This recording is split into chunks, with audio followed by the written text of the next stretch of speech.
What's up, world? It's your girl, Ebonée, aka the Princess of New York, and I'm here with another interview.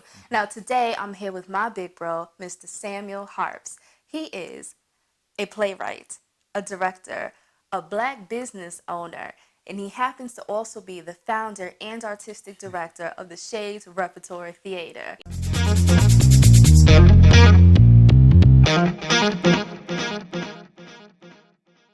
Welcome, my big brother, Samuel Harps.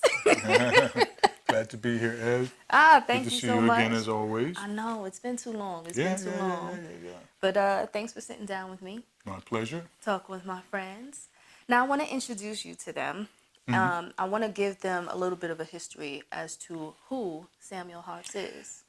Good question. And I always actually start to go backwards in time all of a sudden. But, I came to New York. God, it's been, almost 25 years Okay. ago. I was a journalist for a number of years after the military in Atlanta, Georgia, and took a shot at myself on an internship. Came to New York, $100 a week in room and board next door to the Actor Studio in Okay. Hell's Kitchen of New York. Okay. So again, $300 and a dream. I came to New York in the dead of winter and, started to work with some incredible actors and playwrights as an intern. August Wilson was a huge mentor of mine. Yeah, Yes. as was Charles Oyamo Gordon and Leroy Jones, Amir Baraka. They were all member playwrights. So I was able to run around and be gopher while taking these incredible workshops, one-on-one, two-on-two, because there was very few black playwrights young there. So it was an experience, but it gave me that New York state of mind, Yeah. as an artist. Briefly from there, we went to the Negro Ensemble Company. Well, I was a stage manager for an incredible cast doing a soldier's play. Denzel Washington, Samuel L. Jackson. I was still a gopher running around, but again, we got a chance to do the workshop. Courtney C. Vance, Adolph Caesar. It was an incredible experience.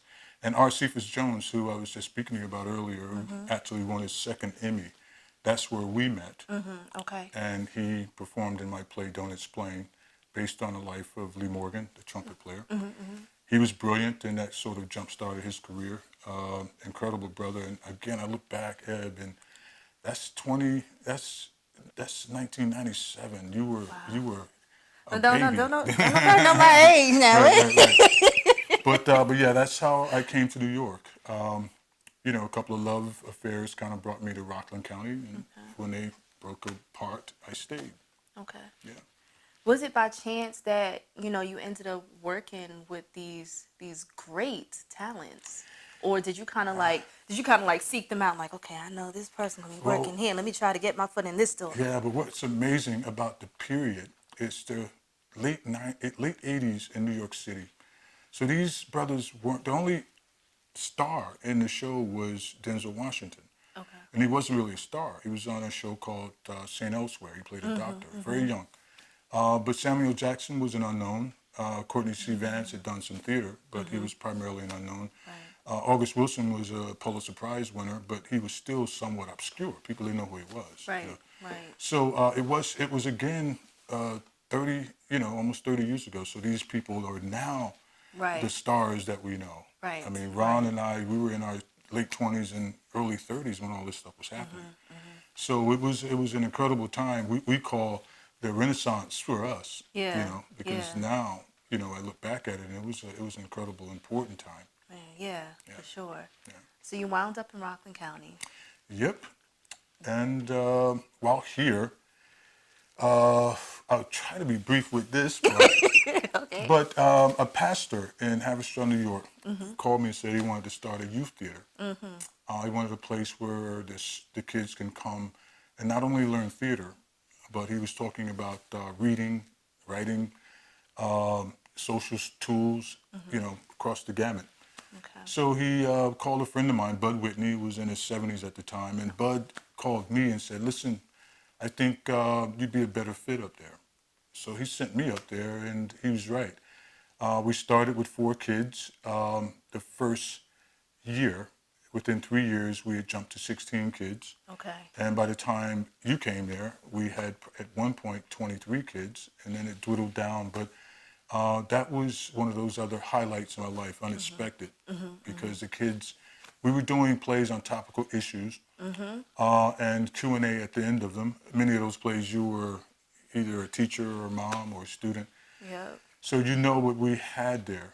But as I look back now, last night we saw one of our students that was on a Netflix program. Oh. Right, another student is working for the Peace Corps. Okay. You know, so you look back now, and those kids at 11 and 12 are now 23, 24, and 25, and doing incredible stuff in the world. Right. So, You had a hand in that. right, and you don't know it at the time. Yeah. You know, at the time it was just buying pizza and doing good piece. Yeah.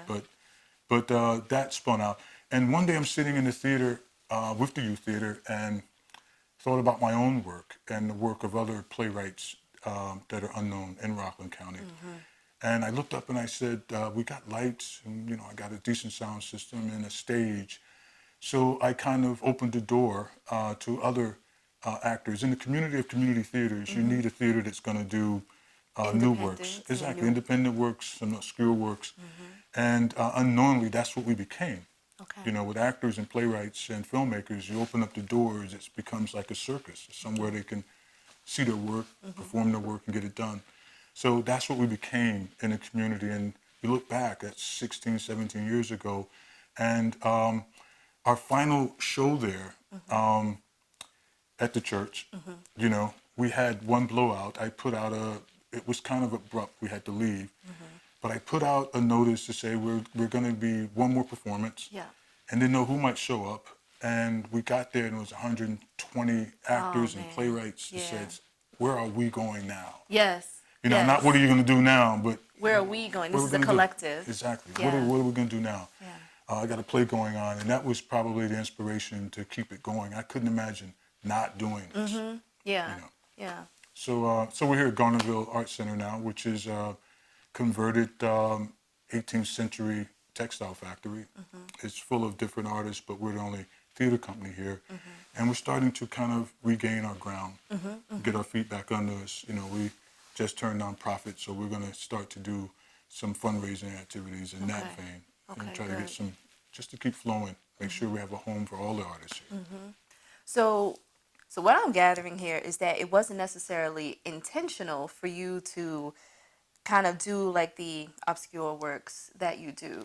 You just pretty much wanted to have a place where people who weren't mainstream could get their word out. Right, including me. Again, the community of community theaters weren't really interested in my work. And even though I had some really good years in Manhattan, I was a Rocklander now. So I wanted to do stuff in my community.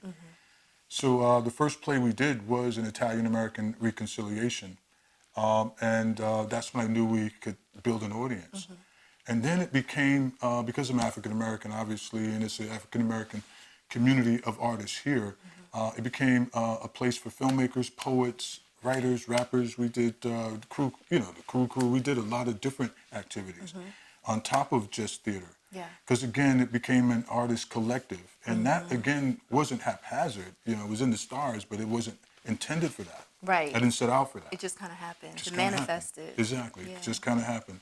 So, and again, that last performance at the church made me sure that this is something that we just got to, keep doing. Right. Yeah. A lot of your work is deep. It's deep. And I know some of the pieces, like one of my favorite pieces that I did with you was Clover. Right, yes. And, yes. ooh, boy, do I love Doreen. Yes, and you were an amazing Doreen. We just closed that play in beginning of September again. And that play was done in 1998 for the first time. First at the Billie Holiday Theater in Brooklyn. Okay. And then at the American Theater for Actors. And it wasn't till 20 years later that we did it with you. First at Rockland Community College and then at the church. It's just one of my favorite pieces. And Doreen is one of my favorite characters. When you do the monologue about the sister and... sends chills through me. Yeah, it does. But yeah, that's one of my favorites. What was the inspiration behind that piece? I know, but they don't know. Well, Clover was based on a true story. My story kind of blew it up. I was working as a journalist at the Bergen Record in New Jersey, writing obituaries. And I came across this article, very small. Back then, it was things were on microfilm; they weren't on computer. About an African American female who was pregnant, put in jail for killing her father. And while in there, a riot breaks out, and she's 8 months pregnant, and these 4 brave women helped her deliver the baby. You know, and for 11 days, these women cared, and these women were killers, murderers, you know, for whatever reason. But when this baby came into the world in the second act, they just became mothers, sisters, kids themselves. Yeah. And so that's why it was one of my favorite, but that was the inspiration, based on a true story and women. And it's more poignant now. When we did it here in 2019, you know, it was still just more timely, actually, you know, talking about women in prison, incarceration, Right. you know, because between, oddly enough, the time of the play, which it took place in 1958, and now there's a 700% increase in women prisoners in Really? the United States. 700%. Okay. Right? Wow. Of that 700%, 97% of those women have dependent children. So there's mothers. Yes. We know where the father's going when the father goes to jail. We know the kids are going to go with mom, but when Right. mom goes to jail, you know, It's not always the case. it's not always the case. Yeah, we don't know. Are they going with dad? Are they Are they going going with with dad? grandma? If there's a dad, you know, Right. is there a grandma, and it's a So a lot of times they're probably going into foster care. exactly, and most of the times they are. And then it becomes the second part of Clover was a play that didn't get as much legs, but it was called Footprints. Okay. And it was based on the fact that these kids follow in their mother and father footprints. They end up in the system, one way or the other, Right. often going to jail themselves by the time they're in their teens. Right. So it was a poignant play because it focused on women in prison, not just the infant. That was the core of it, the heart of the piece. Right. That's what kind of brought them all together. Brought them together. This one child brought the humanity out in all of it. The nurturing. Yeah. So a lot of your other pieces too, would you say that those are inspired by real life tales, or are they just born from your creative genius? A combo. As of late, in the last 6 years, I've become very, very increasingly involved with African American historical figures and events. The last 5 plays, we did a play on the Underground Railroad, the burning of New York, which talked about a true incident where 35 African American male and female were burnt at the stake on Wall Street. We're currently involved for African History Month this year, a play called The Death of King Shotaway, which is about the first African American theater company started in Lower Manhattan in 1821. Okay. And they're doing the first production of Othello with a black Othello, which was never done before then. Right. So that's been important. And other plays, just whatever moves me. And as you know, I've written plays about just about anything. And everything in between. And with the youth theater, stories were their stories that I had to write on constantly recreating myself as a writer. Right. Because I was writing for youngsters and teenagers. Right. So the topics that you spoke about with, people my age and like adults, Right. you can't talk about that with kids. Not you the can't. same thing. Now you can't have an entire piece. Right, exactly. So I had to literally tailor myself to write poignant issues, but in a more sensitive way to kids. Because we wrote stories with the youth theater on date rape, alcoholism, drug abuse, homelessness. Suicide was one of their favorite plays. Cutters, the works. But it was a way we had to deliver them. Because again, the Q&A afterwards allowed people to find out what made you do this, or instead of that. Right. So very important. And, just over time, I'm an old guy now, so over time you just get the things that inspire me. And African American history right now, as I get older, is stories that I didn't get in school.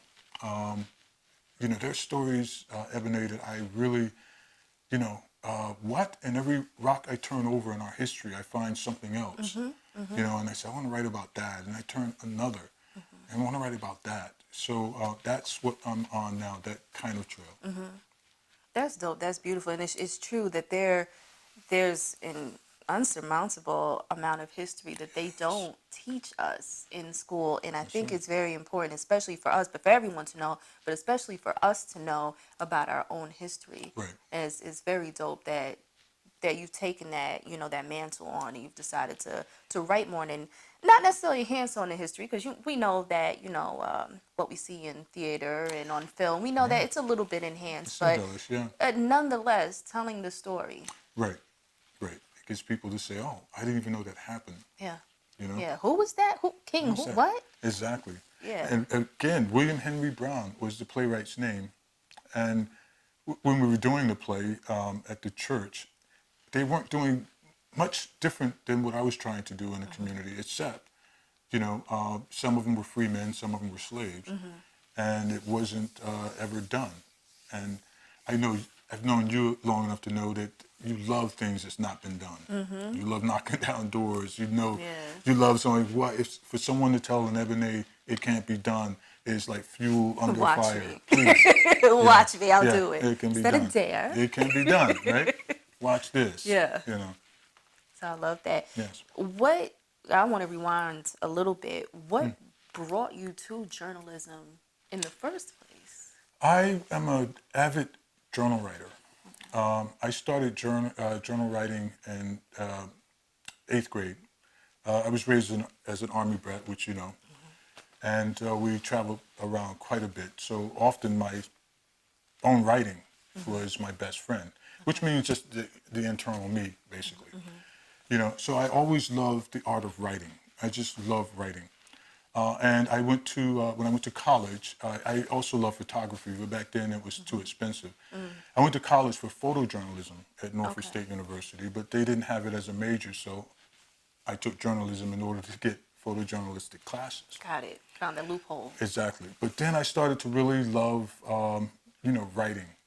And so I went into journalism. When I was in the military, I was a policeman in the military, but I also wrote for the military newspaper. Okay. So when I got out, I went and started working in Atlanta at the Atlanta Journal-Constitution. Okay. And I was a beat writer, so we had to literally go out and make our own stories. Okay. And it made me love journalism even more. You know, I just love going out and finding something. But then it became restrictive as I got in my 30s. With editors, you know, you could bring in something and it's no longer yours, it doesn't look the same. That's when I wrote a play about Martin Luther King in Atlanta and sent it in to this internship that I told you about. And they said, okay, we think you're pretty good. If you think you're pretty good, we'll give you $100 a week and room and board for 1 year in New York City. Okay. And again, that's part of the story. It took me, I had probably been a journalist at that point for probably 6 years, and I just wanted more at that time. Okay. You know? And all my friends told me I was nuts. You know, the girlfriend I had at the time, you are insane. You're going to move from Atlanta, the mecca of black people. And at the time, you got a townhouse, brother, and you got, you know, and this, and you're going to leave that pretty girlfriend to go to New York. Yeah. $360, $100, you know. Yeah. But the more they told me it's crazy and impossible, the more it's like I couldn't not do it. Right. Right. You know what I mean? Now I have to make it work. I gotta make it work. I got to do it. And then when I got off the train, the bus at Port Authority, it's like I've done it, you know. And again, I've not looked back. You know, I say redundantly that it was in 30 years ago now. You know, my daughter was years old, and she didn't want me to say on any camera how old she is now. But it was a while ago. But yeah, but never ever look back. I've not been happier with a decision in my life. It's not always been financially great, but it's always been joyful. You know what I mean? It's all, you know, it keeps me in touch with people. Otherwise, I'm a recluse by nature. I mean, playwriting is a very solitary experience. Yeah. But when I started to a theater company, it welcomed people in. You know, where I used to be like this, it welcomed people in. Right. And the train goes on. I mean, many years and then those connections create other connections, and those and other connections, and you know, I've had actors that got married after meeting on stage, you know, in plays, and So it's, theater is about connecting. So that part of it is a true reason, Yeah. why I stay in it. What's next for you, What's next? and what's That's a next for good question. Shades as well? That's a good question. But I, again, other than the death of King shot away in February 2020, I'm working on a play on the artist Charles White, Okay. the famous African American painter, for 2020 at Rockland Center for the Arts on September. In brief, a fascinating artist for those who don't know who he is. He went through three eras of African American history. This brother was born in Chicago in 1918. So he went through the Harlem Renaissance, he went through the Civil Rights Movement, the 70s, the 80s, and his artwork is amazing. It's a two-character play, but the Rockland Center for the Arts will have the Charles White exhibit there. Okay. So dope. we're using his works. And it's being sponsored by a gentleman who's a longtime patron of mine, Dr. Edmund Gordon and his wife Susan Gordon at the Gordon Center for Black Culture and Arts. He grew up with Charles White. This is how I came to doing the piece. And he has probably 20 or 30 pieces by Charles White, some Wow, so unknown. Yeah. So he commissioned me to write this play about Charles White, the artist, and not the artwork, but Right. the artist, Like tell his story. his story, which is Right. an amazing one. Wow. So that's next. So just keep writing, keep the flame under the theater company. Yeah. What was it like working with your inspirations, your mentors? August, Amiri. August Wilson, Amiri Baraka. I mean, August Wilson again, at the time, was not. He's a poet, and he used to give us these workshops, Ebonée, that he smoked a lot. It was probably the craziest thing, but to have the internships there were amazing. Just being able to sit, and even then he had won the Pulitzer Prize, and Fences was running on Broadway, and with James Earl Jones. But he talked about his poetry, and he talked about what life is like for him as an artist, and what we can expect as African American artists and playwrights, and how important it was for us. I was a young man at the time, but he was so felt it so important that we have African American playwrights, because he even saw then that it was a dying art, and he was already in his late 50s when people finally discovered him, Okay. as a writer. And Amiri Baraka, Leroy Jones, whose son now, Raj Baraka, is the mayor of Newark. But if I have enough time, I got to tell you the brief story of how that came about, please.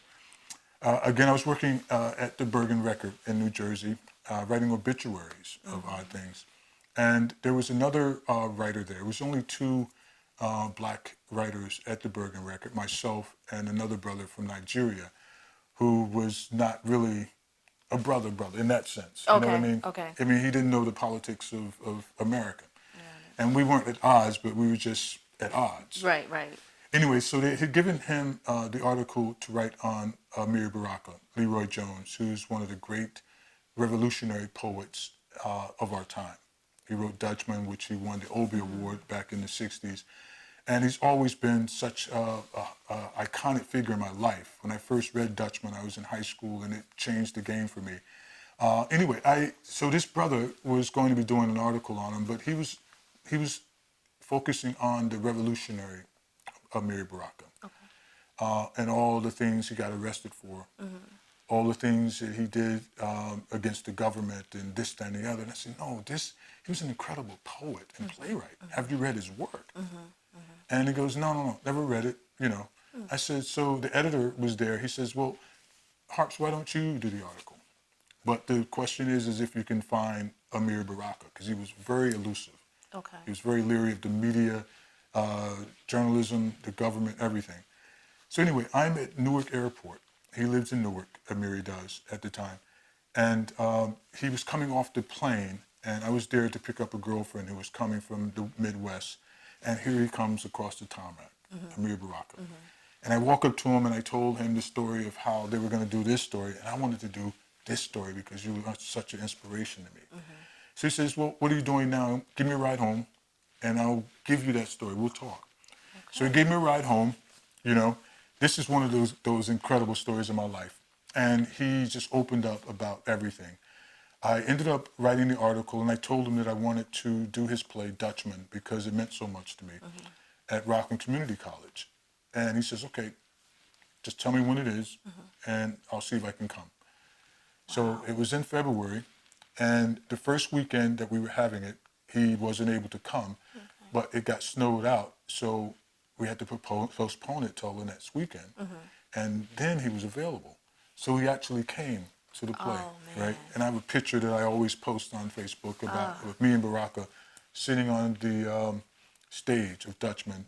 Mel Hancock, another good friend of mine, played the leading role. And that was one of those life-changing experiences for me. Meeting Amiri Baraka, meeting August Wilson, meeting Robert De Niro, you know, just by chance.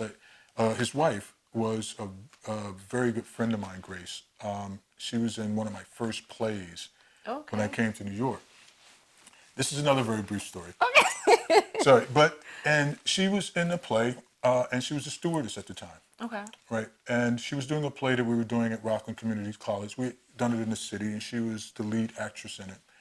And she said, you know, I met Robert De Niro on the flight back, and he asked me out, you know. I said, wow, you know, that's amazing, right? And the play had gone on, and she was telling us it's like 4-month experience of rehearsals and things. And within 3 months, he had asked her to marry him, you know. Wow. And she said yes. Yeah. Right? So the following year, when we did the play at Rockland Community College, she told us that she was going to be bringing Bobby. He was going to be coming to the play. So I'm up in the booth at Rockland Community College, right, with the sound people, and the guy in the booth says, hey, you got a phone call. So he gives me the phone. I pick up the phone and says, you know, hello. He says, hey, Sam, it's me. This is Bobby. Listen, I wanted this night to be just for my lady. I want it to be, if I walk in the door, Yeah. It's not going to be about her. It's not going to be about. So can I sit up there in the booth with you? And I said, yes, sir, by all means. Yeah, I think so. And he came, sit in the booth, and actually I thought he slept through the first act, but I was wrong because after the play, he gave me incredible pointers on what he would do and what he wouldn't do, you know, and this, that, and the other. And then finally he went down to give his wife a hug, and all hell broke loose because everyone just flocked him. But that was another one of those experiences that I wouldn't have had if I didn't, you know, do what I do. Right. You know. What would you say are the biggest lessons that you learned from August, Amiri, Bobby? Yeah. Be true to yourself. That's kind of all in different words from each one of them. Be true to yourself, and you will be true to your art. And that I've tried my best to live by. You know, my truth, not the truth, because the truth, everyone has their truth. And it varies. Right. So I stayed with my truth, what meant well for me, you know, and that's what it's been. Considering what's going on now in our culture, in our world, if I commissioned you to write a piece right now, or to start writing a piece right now, what would it be about? What would the core of that story be? That's another good question. I think I would attack it, Ebonée, from a sense ahead of us looking back. Okay. I would probably, not in a sci-fi sense, but I would actually do something in as little as 90 years from now. Okay. And see what all that's going through now has taken us. The environment, the government, you know, corruption, police killings, mass murders, gun control, and look back at it and see where we are. That's the way I would attack it. And I think that would have a stronger impact. So unfortunately, that is our time. Special thanks to my big bro, Samuel Harps. Thanks for sitting with me. Make sure you follow him on social media. His website is shadesrep.com. Facebook, just search Shades Repertory Theater. And if you're not already following me, Ebonée Forever on Instagram, Ms. Ebonée Online on YouTube. And until next time, stay fabulous, y'all. Peace.